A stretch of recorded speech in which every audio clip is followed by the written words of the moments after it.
12 வயது சுவாமிக்கு இருந்திருக்கும். அப்போ வந்து ஆழ்ந்த சமாதியில கண்ணை மூடிட்டு அந்த தியான நிலையில உட்காரும் பொழுது தனக்குள்ள இந்த அண்ணாமலையாரும் கோபுரமும் எல்லாமே தனக்குள்ள அடங்கியதாகவும் தானே எல்லாமாவும் உணர்ந்த அந்த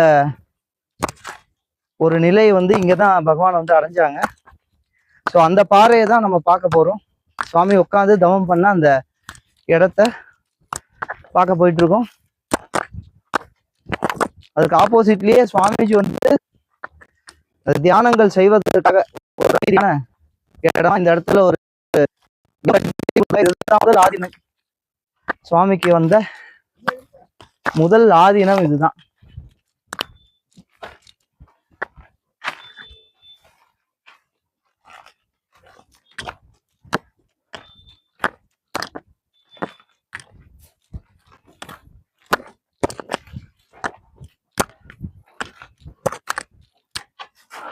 இதுதான் அந்த சுவாமிஜிக்கு வந்த முதல் ஆதீனம்.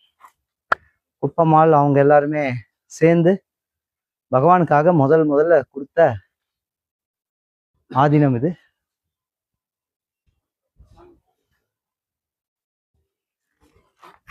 வாங்க இப்ப நம்ம போய் அந்த பாறையை பார்ப்போம்.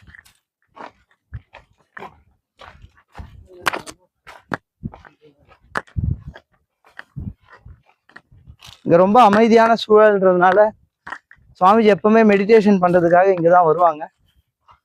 ஸோ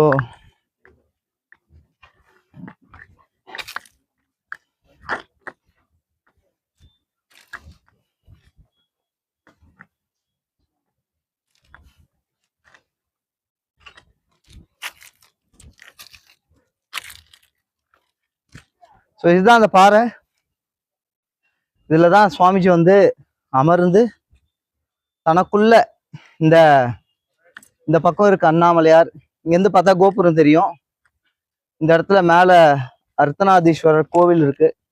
ஸோ இது எல்லாமே தனக்குள்ள உணர்ந்து தானே எல்லாமாவும் தனக்குள்ள எல்லாமே அடங்கின மாதிரியும் அந்த 360 டிகிரி சுவாமி எக்ஸ்பிளைன் பண்ண வார்த்தைகள் என்னன்னா 360 டிகிரியும் சாமி வந்து பார்க்க முடிஞ்சது. இந்த பாறையும் சுத்தி இருக்கிற மரங்கள் எல்லாமே இப்போ நம்மளுடைய கை எப்படி நம்மளுடைய எக்ஸ்டென்ஷனோ இந்த விரல்கள்ல இந்த நுனிகள்ல நம்ம தொடும்போது எந்த மாதிரியான உணர்வு வருதோ அத மாதிரி சாமியே இந்த பிரபஞ்சமாக உணர்ந்த அந்த தருணம். அதை நம்ம வந்து நித்யானந்த பௌர்ணமி அப்படின்னு சொல்லிட்டு செலிப்ரேட் பண்றோம், நித்யானந்த பூர்ணிமான்னு சொல்லிட்டு.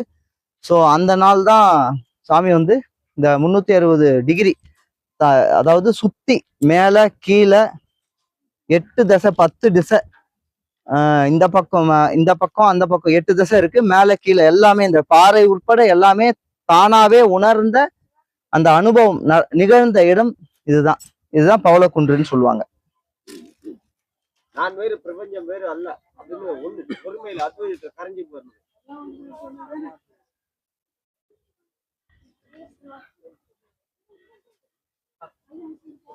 பரிவ்ராஜக யாத்திரை.